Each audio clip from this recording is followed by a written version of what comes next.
नमस्कार, मी अन्वी अमृतथळे पुन्हा एकदा अन्वीज किचन मध्ये तुम्हा सर्वांचं खूप खूप मनापासून स्वागत करते।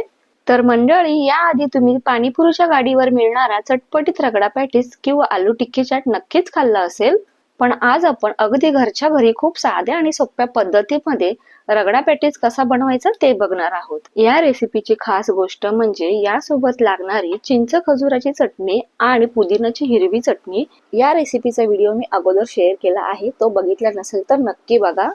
तसेच हा व्हिडिओ कुठेही स्किप न करता अगदी शेवटपर्यंत बघत राहा, जेणेकरून तुम्हाला ही परफेक्ट रगडा पॅटीस घरच्या घरी बनवता येईल। चला तर वेळ न घालवता साहित्य आणि कृती बघूया। 250 ग्रॅम भिजवलेले वाटाणे, 4 उकडलेले बटाटे, 2 कांदे बारीक चिरून घेतले आहे, 1 वाटी ताजी कोथिंबीर बारीक चिरून घेतली आहे, 1 वाटी बारीक शेव, काळं मीठ, चाट मसाला, चवीनुसार मीठ, हळद, भाजलेल्या जिऱ्याची पावडर, बारीक चिरलेल्या हिरव्या मिरच्या, जिरे, लाल तिखट आणि 1 छोटी वाटी कॉर्नफ्लॉवर। सुरुवातीला आपण रगडा कसा बनवायचा ते बघणार आहोत। सर्वप्रथम आपण वाटाणे शिजवून घेऊया। त्यासाठी गॅसवर कुकर ठेवला आहे, त्यामध्ये भिजवलेले वाटाणे घालूया आणि 1 ग्लास पाणी घालूया। वाटाणे मी रात्रभर भिजत ठेवले होते। यामध्ये आपण फ्लेवर साठी काही सुके मसाले ऍड करूया।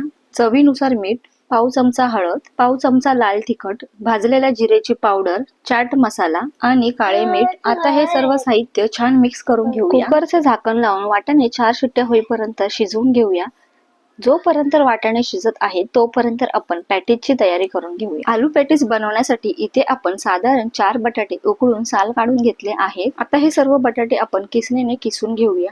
बटाटे किसल्यामुळे पॅटीसचे मिश्रण अगदी मऊ आणि एकसारखे तयार होते। सर्व बटाटे आपण एकसारखे किसून घेऊया।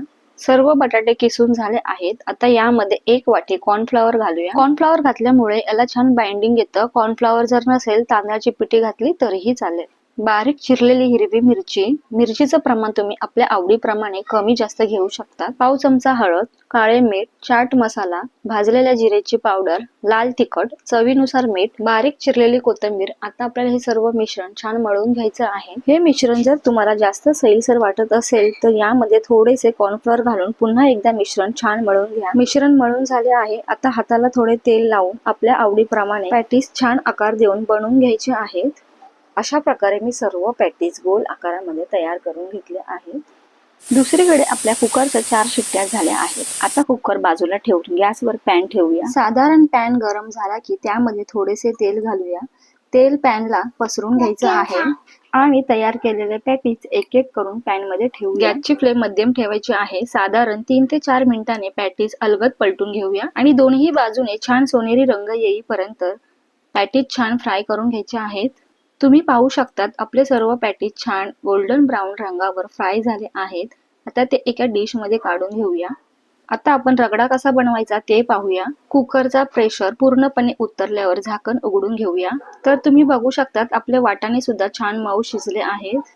आता गॅसवर पॅन ठेवूया। त्यामध्ये थोडेसे तेल घालूया।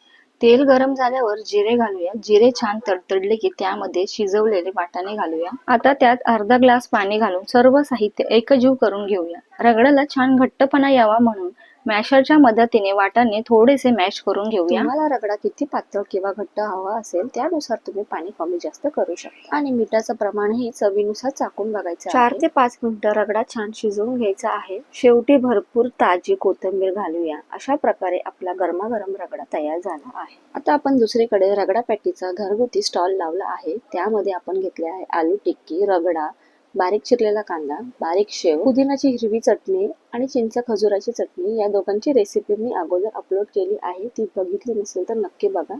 आता आपण अगदी स्टॉल वरती मिळते तशी रगडा पॅटीसची प्लेट तयार करून घेऊया। सुरुवातीला एका प्लेट मध्ये गरमागरम रगडा घेऊया। त्यावर थोडी भाजलेल्या जिरेची पावडर, चाट मसाला आणि काळं मीठ भरपूर। आता त्यावर 2 गरमागरम पॅटीस ठेवूया। पुन्हा त्यावरून थोडासा रगडा घालूया। त्यानंतर हिरवी चटणी, गोड चटणी, बारीक चिरलेला कांदा आणि ताजी कोथिंबीर घालूया। सगळ्यात शेवटी भरपूर बारीक शेव घालूया। अशा प्रकारे आपली चटपटीत, झणझणीत आणि घरगुती रगडा पॅटीसची प्लेट तयार आहे। तर मंडळी, आजची ही रगडा पॅटीसची रेसिपी तुम्हाला कशी वाटली ते मला कमेंट करून नक्की सांगा। रेसिपी आवडली असेल तर व्हिडिओला लाईक, शेअर आणि चॅनलला सबस्क्राईब करायला अजिबात विसरू नका आणि तुम्ही सुद्धा घरी नक्की ट्राय करून बघा। Thanks for watching my video. मस्त खा आणि स्वस्त राहा।